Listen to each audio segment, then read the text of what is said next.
बॉम्बे में stock market की घंटी बजती है ना रोज, उसी के साथ मेरे नाम का डंका भी बजता है।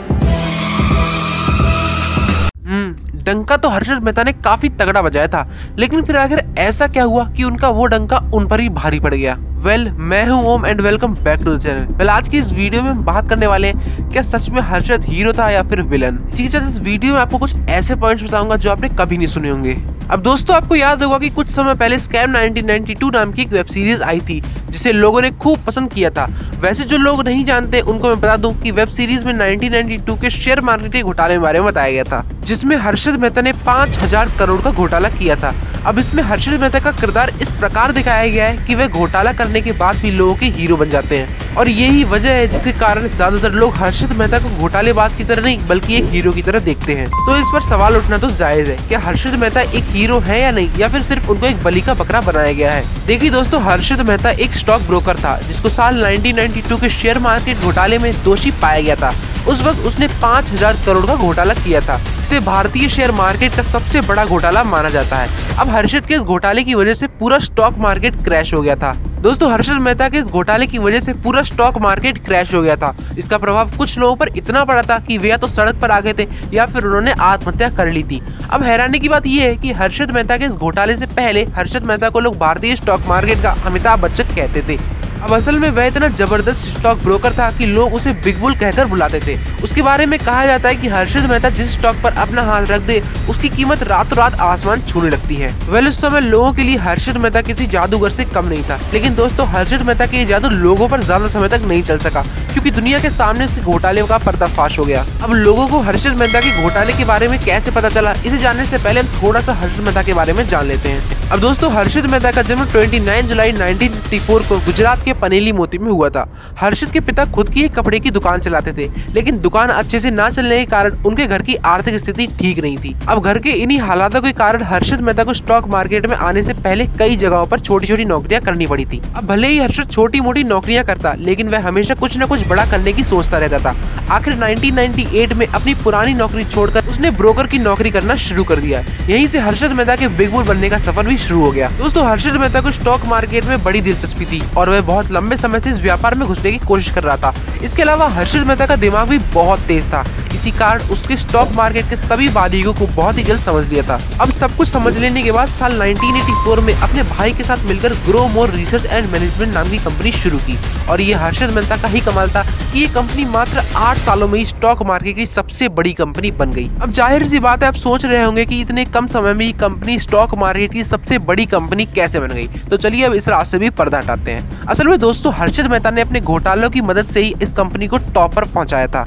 असल में दोस्तों, हर्षद मेहता ने स्टॉक मार्केट से लाभ पाने के लिए उसे बहुत बड़े पैमाने पर मैनिपुलेट करना शुरू कर दिया। अब इससे हुआ ये कि जिस भी स्टॉक में वो अपना पैसा लगाता था तो काफी कम समय में ही वह उन स्टॉकों का दाम अपने हेर फेर से बढ़ा देता था। तो अब एक एग्जांपल के तौर से आपको बताते हैं। अब जैसे 1991 में एसीसी सीमेंट का एक शेयर का दाम मात्र 200 रुपए था, लेकिन हर्षद ने स्टॉक के दामों में इतनी हेरफेर कर दी कि केवल 3 महीने के अंदर एसीसी सीमेंट के एक शेयर का दाम 200 से सीधा 9000 तक पहुंच गया।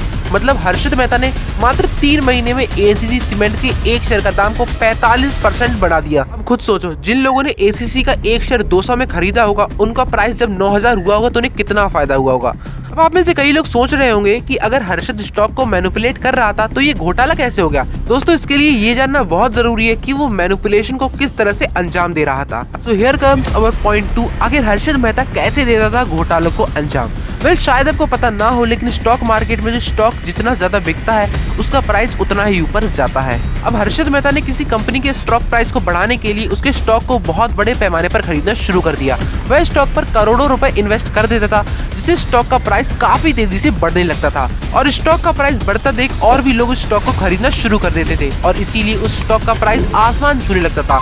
और जब स्टॉक का प्राइस सबसे टॉप पर पहुंच जाए तो हर्षद अपने हिस्से के स्टॉक को बेचकर उससे मोटा मुनाफा कमा लेता। Now here comes another question and point number 4 कि हर्षद की ये चाल घोटाला कैसे।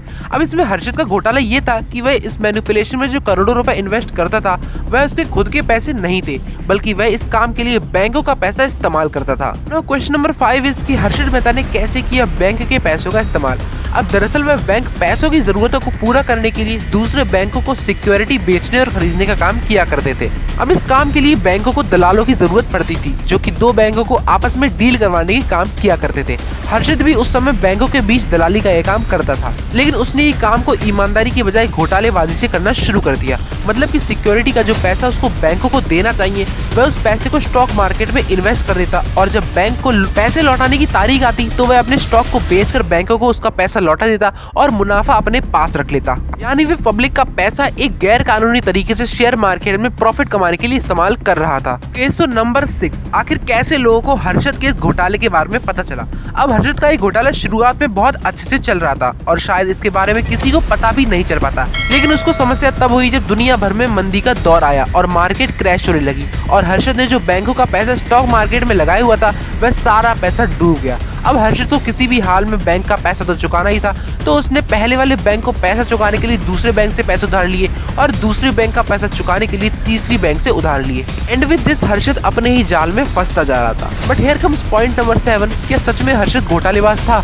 अब अगर बात करें कि हर्षद मेहता घोटालेबाज था या नहीं, तो अभी भी कहीं ना कहीं लोगों के दिमाग में ये बात आती है कि हर्षद कोई घोटालेबाज नहीं था, बल्कि हीरो था। हालांकि दोस्तों ये बात बिल्कुल गलत है, क्योंकि सच तो यही है कि उसने घोटाला किया था, लेकिन इस बात को भी नहीं नकारा जा सकता कि हर्षद मेहता अकेला ऐसा इंसान नहीं था जिसने ऐसे घोटालों को अंजाम दिया था। हर्षद मेहता से पहले भी मार्केट में कई और बड़े बड़े नाम थे जो हर्षद के आने से पहले ये घोटाला कर रहे थे और बाद में भी ये घोटाला कंटिन्यू होते रहे। बस फर्क सिर्फ इतना था कि उनके घोटाले कभी सामने ही नहीं आए। अब असल में जब हर्षद मेहता ने स्टॉक मार्केट में पैर रखा तो उसने अपने तेज दिमाग से बहुत ही कम समय में बहुत ही ज्यादा मुनाफा कमा लिया था, और इसीलिए वे कुछ ही समय में पुराने स्टॉक मार्केट के प्लेयर से आगे निकल गया था और लोग इसकी इस कामयाबी से जलने लगे और उसकी जान के दुश्मन बन गए एंड उसको गिराने के लिए जाल बिछाना शुरू कर दिया। अब देखो, हर्षद मेहता की बात हो और वहाँ सुचिता दलाल की बात ना हो, ऐसा तो हो ही नहीं सकता। तो पॉइंट नंबर 8 है कि हर्षद मेहता की बर्बादी में सुचिता दलाल का हाथ था। Well answer is yes. Harshad की बर्बादी के उस समय में बीबीसी न्यूज की पत्रकार सुचिता दलाल का बहुत बड़ा हाथ था। उस समय हर्षद के पीछे वह हाथ धोकर पड़ी हुई थी, और ये वही पत्रकार है जो दुनिया के सामने हर्षद के घोटाले का पर्दाफाश किया था। इसके अलावा हर्षद के पीछे एक साथ बहुत सारे लोग उसको बर्बाद करने के लिए एड़ी से चोटी का जोर लगा रहे थे। वैसे इसका जिम्मेदार हर्षद को ही माना जाता है, क्योंकि वह खुद को शेयर मार्केट का शहंशाह कहने लगा था। अब जाहिर सी बात है कि अगर कोई इंसान हीरो बनेगा तो उसकी लाइफ में विलेन भी जरूर आएंगे, और इनकी लाइफ में तो बहुत से विलेन आ गए। हर्षद ने अकेला ऐसा घोटाला तो किया नहीं था, इनफैक्ट मार्केट में कई लोग ऐसे घोटाले कर रहे थे। अभी उसके दुश्मनों की किस्मत थी या फिर हर्षद की बदकिस्मत, ये तो आप ही कह सकते हैं। वेल अभी मैं आपसे जानना चाहता हूँ, आप क्या समझते हैं कि हर्षद एक मास्टरमाइंड था या फिर वह एक विलेन ही था? कमेंट में जरूर बताना। एंड आपको दिख ही रहा होगा इस वीडियो में कितने एफर्ट्स पड़े, तो please like share and subscribe करना मत भूलना। बाय। बॉम्बे बॉम्बे।